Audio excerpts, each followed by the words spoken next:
Right. The Dáil recently heard how a Donegal man's life was destroyed by failings by Tusla after being falsely accused of abusing his son and daughter. Donegal Deputy Pearse Doherty, you might remember, raised the case and claims Tusla seemingly fabricated the allegations, including the recording of a false confession, which was only brought to the attention of Mr. Porter through a Freedom of Information request. And Mr. Porter is said to have developed significant health problems due to the stress caused by the false accusations dating back to 2010. Tusla has since apologised to William and Mr. Porter. William is now living with both his children. So I'm reading from a script and I'm calling you Mr. Porter, but I have you in front of me and it's William Porter, of course. William, how are you? How are you keeping? How are you now? I'm not so bad, Greg. One day at a time, yeah, as they say, you know. The reason that, first of all, before we start and get into this story, there's a few words I need to say. First of all, I want to thank Pearse Doherty. Without Pearse Doherty, I wouldn't be here today. I can honestly say he saved my life. And a guy I used to work from the time, Niall Gallagher, who's become a friend of mine, and Niall gave me great assistance too when I was in the real dark days back in 2016 and before. And I've come here today. I'm not here for William Porter today. I'm here in the public interest. Because I have a duty to everybody on this island of Ireland. I'm not just chatting about the 26 counties, I'm chatting about the 32 counties, because what has went on here is nothing short of appalling. It's disgraceful. Vile is a word I would use. What has happened over the course of the years, what I've witnessed happen to my family and myself. And, you know, it's just, I'm here in the interest of the people because I've come into contact with people over the last number of years who have been affected also by these organisations, and I have a duty to the people to come and tell this story today. And it's almost unimaginable what you've been through, and also from any loving parent's perspective, it's possibly one of the worst things could happen to you. Well, we're all set out in a course in life, Greg, and we have hurdles to negotiate, and you know, it's very hard as I get through this story. You know, it was a one day at a time thing, but as the thing unravelled and I seen what was opening up before me, I actually started to question my own sanity times that this could be happening. Yeah. I did. There was times, you know, because I got into times where I did not sleep with what went on, and when I get into the thing, you know, the whole thing started really back in 2010. My marriage broke down, my daughter was taken away from home, and I didn't really see her for the first year at all. I only saw her for an hour a week in a cafe in Castlederrig, and I had no real contact with her whatsoever. So this was no good.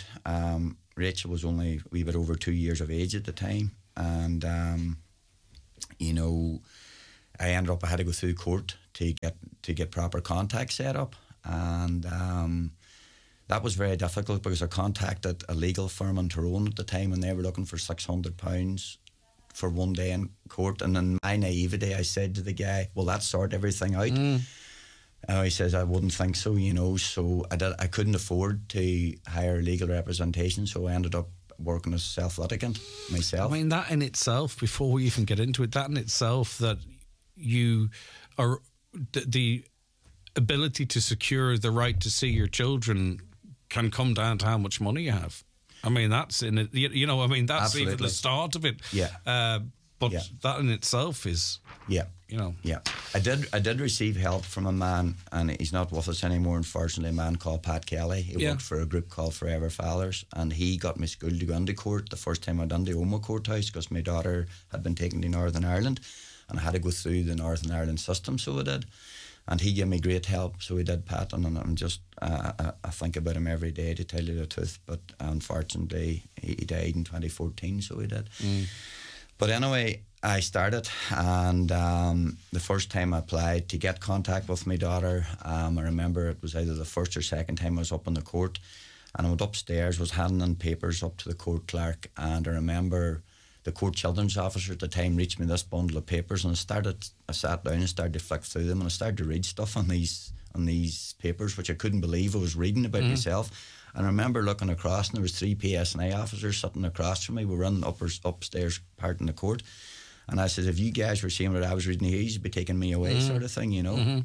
So anyway, I got a wee bit of contact set up. I saw my daughter for 2 hours on a Tuesday after school, and we went and done homework, and I got a wee bite to eat, and then I dropped her home for 5:30. It progressed into weekend contact in 2011, going into 2012. And the first weekend that she was back down at home in Donegal, she woke up at 6:30 in the morning, and her room's just adjacent to mine, Greg. And she came over into me. It was her first time back in nearly 2 years in the family home, you know, and she woke up at 6:30 and she came over and jumped on beside me, you know, and she just woke up. She wasn't, you know, and me and her chatted for a minute and we went back off to sleep. But the next day I went into court. The court children's officer eyed me immediately and she just pointed at me to get into a room in the courthouse in Oma, and she took me into this room and she says, I believe your daughter has been in your bedroom. And at first I was in shock. I says, yes, she was. She woke up. It was her first night down. Now, I know this lady's name, but I can't say it, of course. And she warned me that she must never enter my bedroom. Jeez, what? Right, okay. And I says, what are you trying to imply happened? You see, it's even... This puts you in a position that even starting to have this conversation with this person now, it's bringing your mind into places that it would never be, or questions of your relationship with your daughter that you would never have. Yeah. It's horrendous, isn't it? Well, you know, I understand that these people have a difficult job, and especially a court children's officer, because she's taking information from social workers and she's having to do their work and pass it on to the judge. And I did develop a relationship with this lady during court times. She actually assisted me, but I'll never forget that day because it really knocked me back. And I assured her, I says, okay, I won't let her near my bedroom again. Okay. And I adhered to that.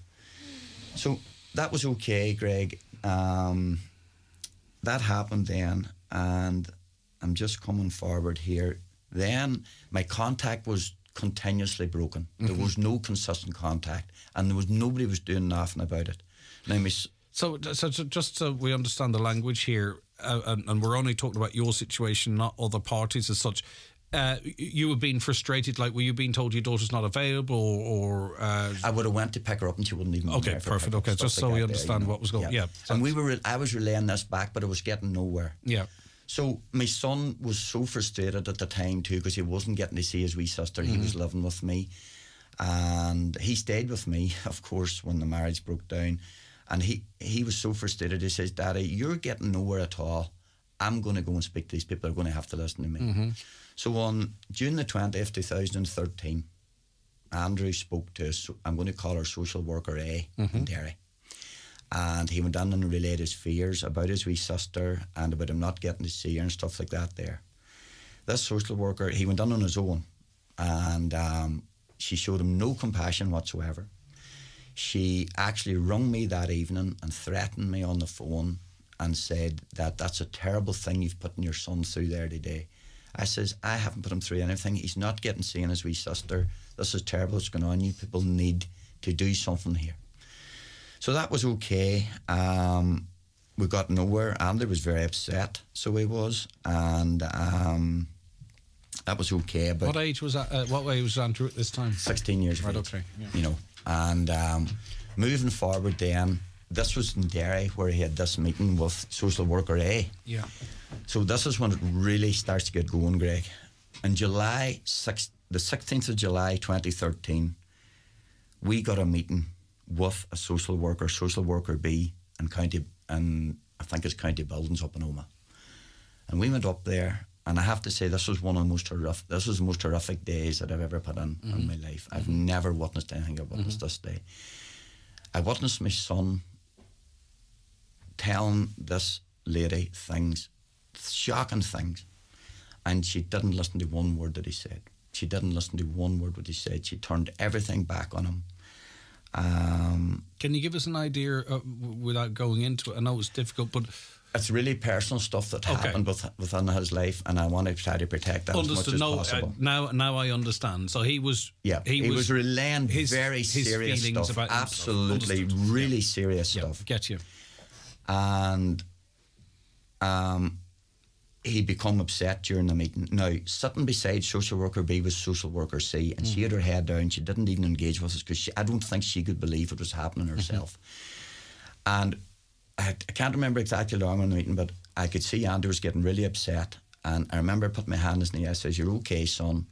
I'm going to take you out of here." Yeah. And I looked at social worker B and I says, "Just give me 1 minute. I'm taking my son out of this situation." And I took him outside and I sat him down in something like a seat like that there in the hall. And I says, "Give me 2 minutes."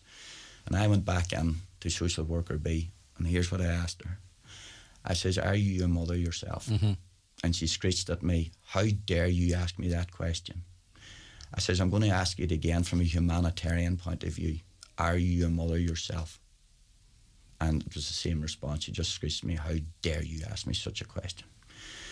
And I said to her, I says, "I just do not know how you can treat my son the way you did." And I got up and I left the meeting, so I didn't. We headed home. And I was deeply upset, so he was. The next day I was working in the shed. I was fireman at the time at home, and I got a call from her on the 17th of July 2013, and she threatened me that I wasn't going to see my daughter again if I proceeded in the way that I was carrying on. And she then compiled a false report, like what happened down the line with Tusla. She compiled a false report for the court children's officer. Excuse me, I was getting a bit dry. All right, take a drink of that. Yeah. I'm surprised it's so difficult to talk about having to go through it all again. But anyway, she compiled a report. She compiled a report. I'm not going to get into the stuff that was on the report, which was read out to a judge in the upstairs part of the court in Omagh a few days later. Was relayed to the judge by the court children's officer. And I said, "This is absolute nonsense what has been said here." I just couldn't believe it. So what was she trying to get at in that report? Again, without compromising your son's privacy or any information you don't want to share, but just what was she trying? What story was she trying to paint, as much as you want to say? She was working off information that had been passed to her from Women's Aid. Right. And she had made out that I had coerced my son to go forward. So he was like a victim of yours, is the way it was being framed. Yes, but yet he was still living with me, which was crazy in itself, you know what I mean? So that's what happened there. So that was okay. Moving forward, she's phoned me in the... So what was the impact of that, by the way, of her presenting that in the court as was? What was the consequence, or what was that being used for? Did that interfere your access to your daughter, or is it just something that was placed on the record that would work against you down the line? It was just placed on the record, and I found it very difficult, although I have to say, and I can say that Judge Sherd seemed a very fair man. I was speaking to him at the time, Judge Sherd he was that day, and I explained to him that none of this was true, and he did seem to listen to me, you know. He did seem to listen, but moving forward, it left things very, very difficult for me moving forward, you know. And that was really 2013 that was July. Now here's Greg. Now I'm not expecting you to be Sherlock Holmes, but just work this one out. That was in July the 17th. In August, the following month, I got a call from Tusla to tell me that they're coming to investigate me for abusing my son. And I asked the guy on the phone, I says, like, what is this all about? I had never had no touch with any social workers in Southern Ireland whatsoever. So he arrives at my door, and I ask him, I says, "You're telling me that you're here now 3 years after I was meant to have done this?"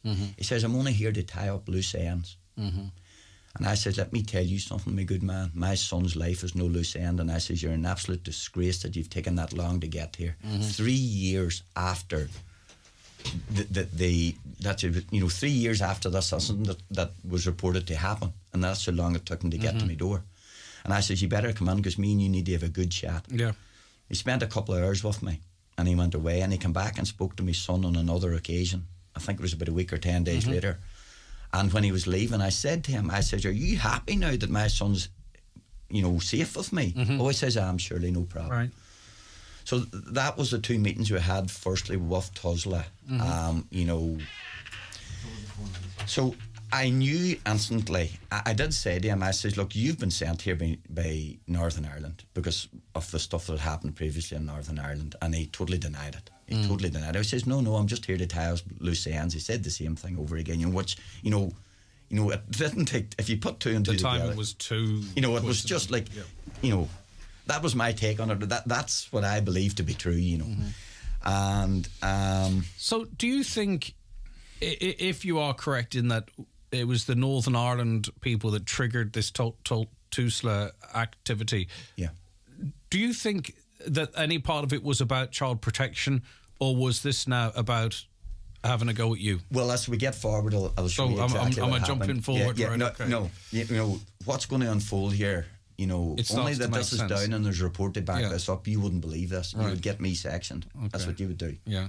What you're going to hear. Do you know what? Service.ie. We're still in the company of William Porter, who was falsely accused of abusing his children by Tusla, and we're going through the timeline of it. And took a break, William, because it is, every time you have to go back through this, it just hammers it back home again, what you went through. We're in 2013, and we've had the first two meetings from Tusla. You believe, off the back of what happened in Northern Ireland, a representative from Tusla met with you, then met with your son. And as we were going to the break there, he told you that it was just tying off loose ends. And at that point, he was satisfied that your son was safe with you. That's correct. Take it from there. That's correct. About a month or so later, I got a call from another Tusla worker to come to investigate the same allegation. And at this point, I was getting angry because this was crazy what was going on. And that's what prompted me to go to Freedom of Information to see what had been recorded about me. And so I did do that, and that report became available to me in 2014, Greg. So it did. And I'll never forget the day that I got the report. I opened it up, I went into my mother's sitting room, and I started to read this. And I couldn't believe what I was reading. The report read that Mr. Porter has acknowledged and showed remorse for the reported incidents, and had, saying that I'd confessed, like Pierce very clearly relayed in the Dáil last week, saying that I'd confessed to all this. And I remember I sat down on my mum's sofa because my legs went weak. I couldn't believe it. And I read it over twice again, and I actually called her. There's a wee hatch in the room.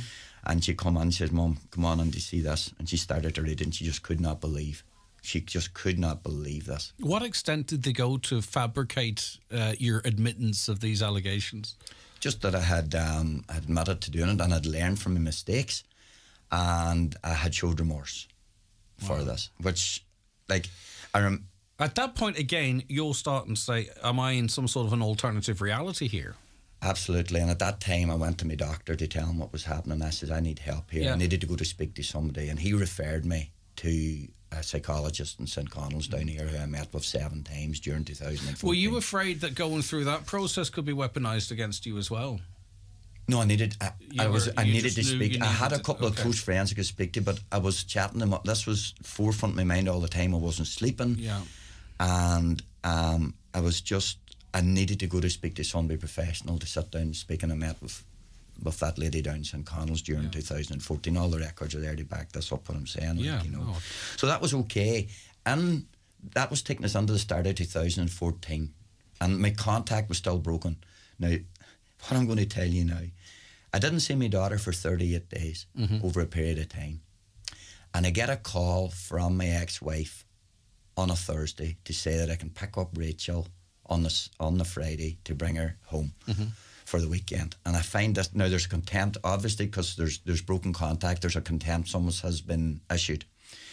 So I speak to my closest friend. He says, William, there's something going on here. Don't do it. Wait till you get into court and address the contempt summons. I rung a legal firm in Derry, and they says, oh, go and pick up your daughter because it'll be frowned upon in the court if you don't pick her up.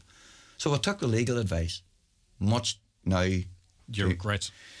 I went and picked up my daughter, and me and Mum, and in Castle Derrick, and I brought her down to the farm, and she stayed with us for over the weekend.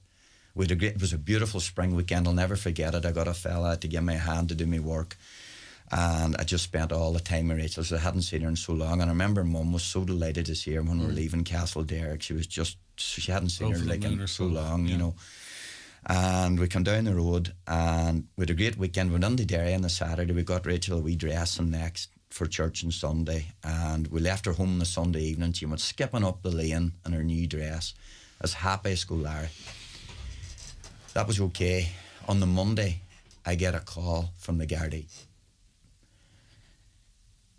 to tell me that there's been a serious allegation made by my daughter over the weekend that I've punched her 4 times in the stomach. And I know then by this stage that this is totally crazy stuff. Everything's starting to make sense, to the offer, to your friends warning, to why you shouldn't have taken that legally. And I remember I rang Murray and I says, you were right, Murray, I'm so wrong. I should listen to you more in the future. He says, I warned you. So it was clear trap what they had done. The guard said to me, you can come into us or we can come and get you. And I said, look, I'll be in 15 minutes. So I went in. And I'll never get it. I walked into the door to the Gardaí, band Gardaí, and she says, I was expecting to see a big monster of a man coming through the door, and she smiled and sort of broke the ice a bit, but in hindsight, it wasn't a great thing. I know what you're saying, yeah. So that was okay, Greg. I had been waiting to get into court, and I kept ringing up Cookstown to see when this court thing to do with the contempt, and I rung this morning, I forget the morning, I think it was a Tuesday morning, and she says, you're in court this morning, Mr. Porter. And I rushed up the road in my tracksuit. I wasn't changed or nothing because I hadn't got a letter to say I was in the court. And I remember going up and they were all waiting for me. They were waiting for me. And I remember I went in and a solicitor who was working for a legal firm in Oman at the time, I remember him standing up in the court and describing this terrible incident that had happened over the weekend concerning my daughter and what had happened. And I stood up immediately. I said, Your Honour, this is a setup. This is an absolute joke. I hadn't seen my daughter. There was a contempt summons issued, and this is a clear setup here. And I remember the court took it up, says, Mr. Porter, you need legal representation. Yeah. And what happened that day was the Gardaí investigation was initiated into the fabricated punching allegation, and that went on for 11 months. And I had to have supervised contact during that time, Greg, over the 11 months. That started in April, and the investigation lasted 11 months until March 2015. But what happened during the time when I was under supervised contact, this is massive stuff here now what I'm going to reveal. When I was in Castlederg with my mum, I noticed police were in the area, PSNI. Mm-hmm. And we used to sit in the Red Pepper restaurant and they were standing outside the door. And I thought maybe there was a band parade on or something and there was something coming on in the evening. But the first week it happened, I thought nothing of it. The second week I got suspicion. I remember asking the police officer, I says, why are you hanging about so much? But it very quickly became apparent that they were keeping an eye on me. And now my mum was with me at this time. And what really verified it one day was when my son was with us, we went down and my daughter returned to her mother who was working in a shop down the street. My son heard the PSNI officer say to his mum, is it safe for us to leave now? So they were monitoring me while I was in Castlederg. And my mum was there. My mum seen this too. Like, Did you find yourself, even though your mum would want to be there, bringing your mum so that there was another person there? In other words, so that, like, are you twigged at this point that you're the target of oh, absolutely, absolutely. Yeah. So and to have a third person there, it's a bit of security for you. I would never would have. At that point, I was so cautious, and at that point, it got to the stage. Even when Rachel was running about, I remember she used to do a wee thing in the garden. She used to come running across the garden to me, and I would jump and throw her up in the air like that. I was even scared to do that at that point. Yeah.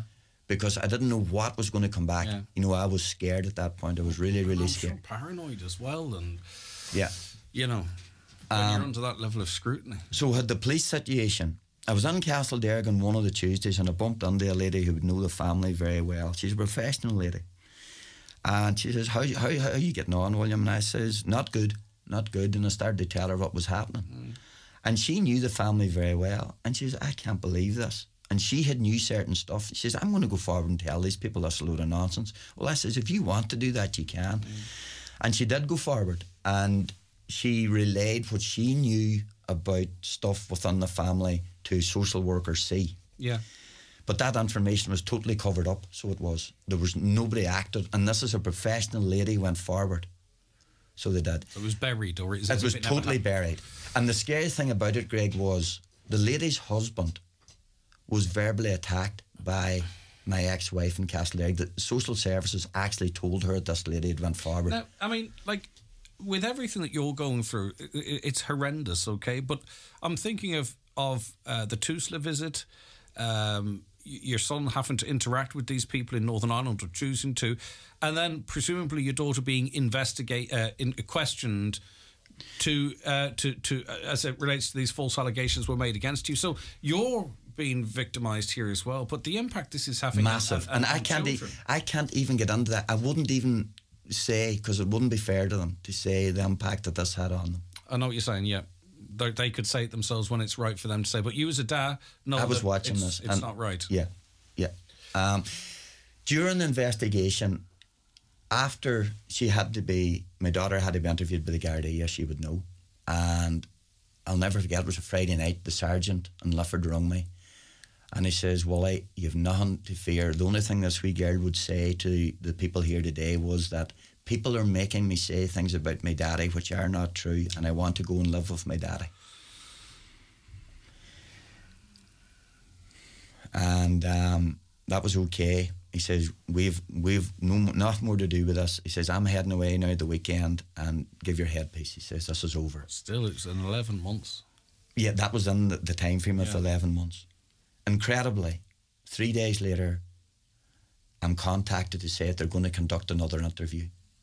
And the social worker who's involved in this at the time, who I would call social worker D now, right, okay, yeah. I went to her and I begged her. I says, you must stop this interview. This is child abuse. And she done nothing about stopping the interview. My daughter was interviewed second and thirdly by the Gardaí, which was clear child abuse. And in fairness to the sergeant, when he come home, he rung me, he says, I'm appalled that these other interviews took place. This never should have happened. Well, I am really sorry. Mm-hmm. And at that point, we were at a state. Rachel was so upset. I shouldn't even have said that, but I'm just visualising things now. At that time, it was happening, and my mum and I made it our business at that point to go to the PSNI to tell him what was happening in Strabane. And I just wanted to. At that time too, Greg, I was, you know. I'm just looking here at a couple of things. You know what, I'll tell you, I'm going to take one quick break. Yeah. Because I think I'll grab the weather for you in a couple of minutes. I just want to continue my conversation here with William Porter, because it's just important that William gets the space to timeline this correctly. I need to get the ads out as well, William, so it kind of works for both of us. But come here. So where do you want to pick up now in the last stage of... when we finished up there, I finished up by saying my mum and I took the decision to go to PSNI in 2015. Yes, that's correct, and it's great that you give me the chance, because there's a couple of other wee points I need to put in happen in 2014 as well. My mum and I went to social worker D with letters to her about what was happening and the effects that this was having and what was going on. And she still done nothing. Now, she had been told by both children what was happening and everything, and she threatened us that she was going to have Rachel put into care. She threatened me and my mum. During that time also, we had a meeting with social worker C, and she told me and my son at a meeting that she wanted to disassociate herself from what happened at the meeting back in 2013 with social worker. We said she wanted nothing to do with it, and she was washing her hands of it. That's the one that was very upsetting for your son? Yes. Okay, yeah. Yeah. So moving then, that's the two wee points that I want to put on there. And then moving then into 2015, we went to the PSNI and we sat with a guy in there. I remember his name. His name was actually Nigel. And we sat with him. We told him everything that had happened. And he just sat shaking his head in disbelief at everything. So we did. And he says, leave this with me, and I will do something about this for you, because this is absolutely disgraceful what's going on. And at that point, I had got in touch with the inspector of the police too, because I was keeping them up to date what was going on here all the time, you know. But I'll finish up the story when we get to that. But anyway, that was okay. He done his work. He went and contacted social services, and they brought in another social worker. This is after of course, the guards had come back, no investigation, there was no prosecution against me, it was all a load of nonsense. The thing was totally fabricated about the punching, and that was done, that was dead for them. So their attack on me didn't work, it backfired on them actually, so it did. So what I believe happened then, Greg, they sent in social worker E. This is the fifth social worker who was involved in working with the children. And she rung me and she said she wanted to meet with me, and I only agreed to meet with her if I asked the questions and she gave me direct, straight answers in relation to the work of the previous 4 social workers. And she agreed to do that. And I have to say, fair play to her. She held her hands up on every question I'd asked her. And she says, there have been massive mistakes made. I want to speak to your son. And I says, social worker E, not a chance would I let any of you people near my son after what you have done to him already. And she says, I would ask you to consider that, because go away and consider it, she says, William, and come back to me. And I went and spoke to my son, and God bless him, he says, I will speak to her if it's going to help my wee sister. This terrible situation that she's in. And a meeting was set up with my son and social worker E on the 10th of April 2015, Greg. And it was a huge, I'll never forget that day as long as I live. She come to the farm and she met my son, and they spoke in the conservatory. I was over in the shed working at Spuds, excuse me. And it was meant to be no longer than an hour, she said, but I came over after an hour, but they were still in talks. And I went away, and they met with each other for up on 2 hours. And when I came back, I could see Andrew was upset. So I could. And he went down the hall in the house, and I'll never forget him walking down the hall in the house, and he went into his room. And I looked at her and I asked her a question. I says, I'll call her social worker E, but I got to know this lady very well. I met her on 12 occasions. I says, what have you done to my family? And here's where her words: we have conducted a witch hunt against you, and we have tried to set you up, and I do not know how you've endured to get to where you're at. But at the same time, as difficult as that is to hear, it validated you and everything that you knew, every argument you made, you know, what you knew. Someone within the system was recognising it. Was there any relief in that at all? There or was it just anger that right now you know what I've been going anger. through? How do I say it, Greg? There was a relief, because Andrew said to me with tears in his eyes, he says, Daddy, this lady's going to help us at last. And she did to a degree. Of course she did, because she started to compile a report. She met with the children in numerous times, and she done up a report that fully supported Rachel coming into my care. So it did. And that was, you know, that was a massive day. And when she was leaving, she says, apply for a residency order. I says, how can I apply for a residency order when I'm classed as a child abuser in Southern Ireland, and I'm a monster in front of Judge Sherrod too with false allegations about me? And she, at that point, she says, do it. And like, I was left bewildered at that. So I did approach a legal team, and we did apply for a residency order. And at that point, I did tell her, I says, now my daughter should be brought straight back into my care, because this was totally fabricated, this allegation. You know, it was crazy. At that point, I felt that she should have been brought into my care. And fair play to her, she did admit to me down the line that should have happened there and then. And my daughter shouldn't have been left where she was for the next year and a bit, you know, sort of thing. So, go ahead. If you want to go into that other thanks, Donald. So, at that point, we were running out of court a lot of times, and the legal firm who were working, I had applied a legal firm, as I was instructed when I stood up and tried to defend myself. When the punching thing was put out in the court, I had a legal team working for me. They weren't doing as I was instructing, and I got rid of them. I told them, you aren't saying what needs to be said in the court here, what has went on with all the stuff that went on, and I got rid of them, Greg. And I'm just refocusing here again, but do you keep know what going. you're going to do? You're going to take 2 minutes for the news to refocus, because That's we're okay. slighted, and then I'm going to keep you about 4 or 5 minutes after the news. Is that all right? That's okay, Greg. We're getting there. We're getting there. It's really important. Okay. Yeah. Right. Okay. So it is 11 o'clock. We're going to wrap up with William and his very important story after we get the news headlines, and it's a quick one. Over to Donald Kavanagh now. Okay, Donald, thank you very much indeed for that. And our competitions are coming up soon. Get your phone, have it close to you, because I'm going to be ringing someone very, very soon. But I just don't want to rush my chat with William Porter here, because it's really important. And I think, and as I was saying to you just before we came back here, maybe not on the scale that you've experienced, but this story will resonate with a lot of people out there. And I think you had a lot of opportunities to give in, to stop, to sort of say, I can't do this anymore, or the system is so against me, I can't beat them. I can't listen to any more advice, because every time I do, it almost makes things worse. I think you showed incredible love of your children and strength through your friendship, and it sounds like your mum was your rock there as well, to stick through this. So in the last few minutes then, William, and we could do 3 or 4 hours on this, I think, and it's such an important story, it would be justified. But you've applied for custody of your children now at this point. Yeah. Your son is with you. Yeah.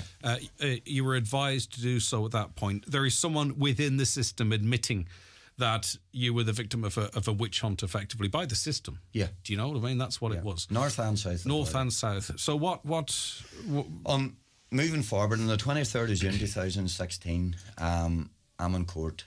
Judge Loughran's adjudicating that day, and she brings Rachel into my care after me having a lengthy battle with my ex-wife's barrister and solicitor, and she brings her into my care. And I'll never forget her words. She says, "This is a great day for Rachel." You know, and I remember my legs went sort of weak. But for the right reasons this time. Yeah. And I remember I come outside the court, and I sat down the steps of the court, and I walked my wee car down. She was down the bottom of the hill, and I just was totally overcome. And I just give thanks to the Lord that, because I had prayed in 2009 that I would get her back, and it took me 7 years, and that's a number of completion. And she was back after 7 years. You know, we got her home, and really then, you know, it was just wonderful that she could be reunited and spend her time back in the farm and be with her granny and granda. And she loved her granny. She loved her granda so much. They were so close, you know, and he had missed her desperately, you know, when she was away, because they were so close. And it was just... And him probably bottling it up. I don't know if he was or was he a very expressive person, but the grandads tend to sort of... He did. They bottled it up, surely, but he broke a few times. They feel it, but they don't show it necessarily. No. They feel it in a real level. So we got her back. Yeah. And really then, Greg, I run into health difficulties myself. I developed... I took a frozen shoulder on my left side. It moved to the other side. During 2016 and 17, my arms, I couldn't get my arms up above my shoulder height at all. And my friend took me for scans, and nothing was showing up in the scans. And it ended up, it was just pure pressure, and the body was just starting to shut down. Other things too. I found a cyst, so I did. I thought the worst, thank the Lord it wasn't. And, you know, those things were all going on. And during this time, 2016, I'd went to Pierce about the Southern situation, because I was getting no joy from Tusla. They wouldn't eradicate the records. And Pierce got involved. And God bless Pierce. I just cannot thank him much for what he done. You know, he started to work for me on the Southern side, on that end of things. So the record's cleared in the south. Totally cleared. The record's cleared. And even an apology from Tusla. An apology from Tusla. And we got a review set up into the case in 2017, and I met with a guy from Tusla down there on 9 occasions, also 7 with the clinical psychologist, with 9 with this guy. Yes. And he recommended a full apology, so we did. You know, there was... And he stated, he says, the 2 cases are inextricably linked. The 2 are inextricably linked. So that, you know, that was the recommendation. And, you know, then moving forward on 2016, I got the residency order. Pierce become involved, started to work on the Southern thing for me, which I wouldn't be here today. And I can't reiterate enough how much Pierce helped me.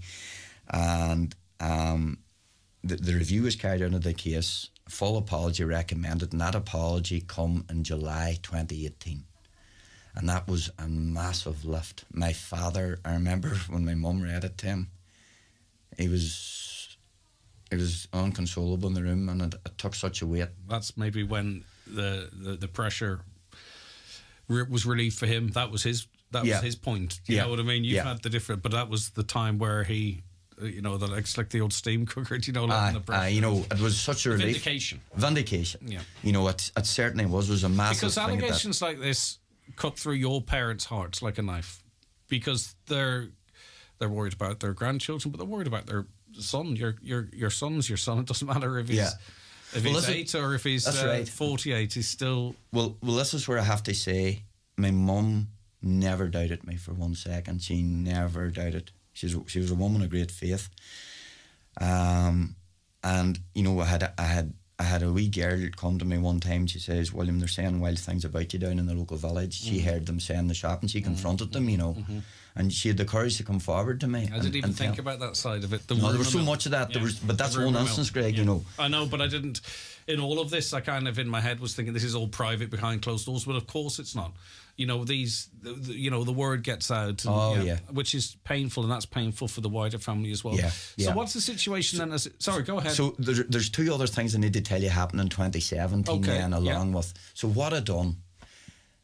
My fear was that there's other people out there. I knew if one man had taken his life, who Pat had told me about. Pat left Dublin one night. He said, "William, I'm leaving a man here very similar to yourself. I'm going to call you for a cup of tea on the way back." And Pat, he didn't show up, and he rang me at 11 o'clock to tell me that the man had taken his life. You know, this is how severe. This is why I'm here today, Greg, because I want to stop this happening to another family in Northern Ireland or Southern Ireland. Something has to be put in place. And these people in Northern Ireland haven't been dealt with in any way whatsoever. I don't know, we're waiting for word to come back from the Minister what Tusla have done regarding the South. But it's Northern Ireland is my massive concern at this point, that these people are still in their place of work, which is, like, it's shocking. It's absolutely shocking. But there was 2 meetings then in 2017 that I had. I finally got a meeting with the CEO of the Western Trust, me and my mum, on the 28th of September 2017. And I asked her 12 questions. The first question I asked her was, "Are you responsible for these 5 social workers?" And she says, "I am 100%. And to proceed, I asked her another 11 questions. She answered no comment to every single one of the questions. Wow. 11 questions based on the welfare of the children. She answered no comment every time. I did say to her when I was leaving, I says, "You're an absolute disgrace to your position." And I said, I remember looking out Altona Galvin Hospital, seeing people walking about. I says, "Those people, I will never stop until I get this sorted out for what has happened here." Then, a few weeks later, I went to Social Worker E on the 10th of November. So I did. 2017. Yes. And I went to her and I says, "Social Worker E, I know her name so well, but I know I can't say it here." I says, "I want you to initiate a review into the case, what has happened." And she says, "I won't be doing that, William. You got what you wanted. You're looking for a stage for yourself." I says, "You told me one day that you hadn't got to the bottom of me yet." And I says, "I'm not here for a stage. I'm saying I'm just trying to prevent this happening to another family." And she wouldn't budge. And I did. When I was leaving, I says, "You know, you have a chance here today to put this right. But if you don't, you will only fuel me. And you know me now, I've come this far. You will only fuel me to get to the end of this and get something done." And her words to me were, and I have to say, I had a regard for her, but here's when I lost my regard for her. She says, "The Trust have dealt with a lot of bigger people than you in their time." So there's sort of an institutionalised, we dictate what goes on. And right, so that brings us on then to 2018, Chris, or Greg, sorry. Chris and me, I was speaking to my nephew this morning. I know you have a few important Chris's in your life, so I've been called worse. Go ahead, William. The apology come in 2018. I just had to go back and say those 2 meetings in 2017, you know. And one final meeting that I have to tell you about, which was massive. I had been telling the Chief Inspector over all the police in Omagh, a man I got to know pretty well. And I had a meeting with him in September 2018. And I went to the meeting. He wasn't aware that I had the apology this time, but I'd been keeping him in the picture of what was happening regarding everything that was going on. And I went into him at a 2-hour meeting with him. My friend was with me. And I laid the whole thing down and took it from start to finish. And I says, my good man, we have the final piece of the jigsaw here today, and you have a job to do. And I threw down the apology in front of him. And he said to me, this is terribly serious. These people need to be removed from their place of work. Well, I says, you have the authority to do it. It needs to be done. He says, I will see if there's something done. He says, we have to go through the criminal. He felt it was criminal what had went on, and I feel it was criminal too. He says, we have to go through the criminal investigation unit in Antrim. But after that, I had that meeting with him in 2018, and I never heard a word from him after that. Not one word. I went through the ombudsman, and they came back with nothing to investigate. And are you pursuing that in the north? Like, is it important? You want your record expunged, cleared up there too? I mean, or could you not say, or does any part of you say, you know what, I've been at this now since effectively 2010, 2011. Well, I'm going to let it slide. Like, what motivates you to keep at it? What motivates me to keep at this, Greg, is these people are still in a place of work. It's for other people not to be... Not to happen to somebody else. Something has to be done within the system to stop this happening in Northern Ireland again. You know, and this is years on down the line. I even tried this summer to meet with the court children's officer with all this stuff and make her aware of proceedings that had concluded in Southern Ireland last December in the High Court. But she wasn't prepared to meet with me. So it's a clear cover-up. Totally, in Northern Ireland, by the PSNI. What is the root cause of this? Is any part of this, or was any part of this about concerns for children's welfare? Or at some point, did you rub people up the wrong way? No. And then you were going to... Do you get where I'm coming from? I went into every meeting gracious. I never raised my voice. But I'm trying to think, what was the motivation to... do you get where I'm coming from? If it's not the child welfare, then it must be you or something. What was... I'll tell you what I think happened.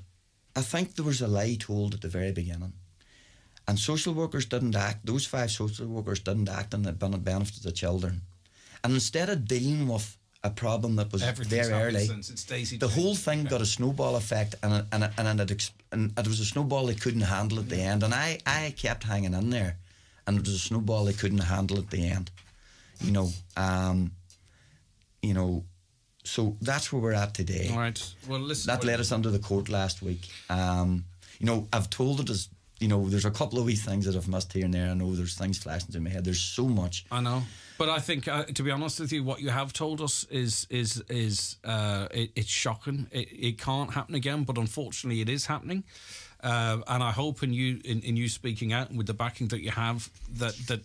But I think we can't expect change from, say, for instance, what's happening in Northern Ireland unless it's recognised there was a problem. You see, you can't move forward and sort of make sure this doesn't happen to other people until they say, right, we completely got this wrong and what we did was wrong. Well, Greg, this is an opportunity now for our minister here in the Republic of Ireland to approach Northern Ireland and get this opened up and get this addressed and get it sorted out. And I would hope that they would be able to come forward and apologise in the north as well as has happened in the south, because it's clear to see. Ask social worker, he admitted to me. Ask the Tusla representative who carried out the investigation into the case. Said, I sat in a meeting with the CEO of Tusla, and he admitted to myself and a member from Niall, my friend, that this was clearly come from Northern Ireland. They orchestrated this. Yeah. This was a witch hunt. And I have to compliment them all. I got to give them 10 out of 10. They give it a damn good try. Well, they nearly destroyed you.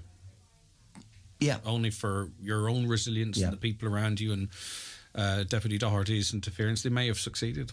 They probably would. Okay. I just want to finish by saying, yes, William. I know I'm probably on here far longer than I should be. Well, it's Wednesday now. How many jokes? It's important, William. Go on, finish up with what you want to say. People would come and say to me, how did you do that, or how did you get through that? Yeah.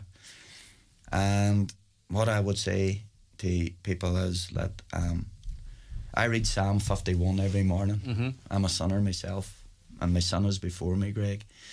I'm not a perfect person. I'm not a perfect parent. And I want to say to forgive all these people who have done what they've done to my family. Mm-hmm. If they were here now, I would say to them, I forgive yous.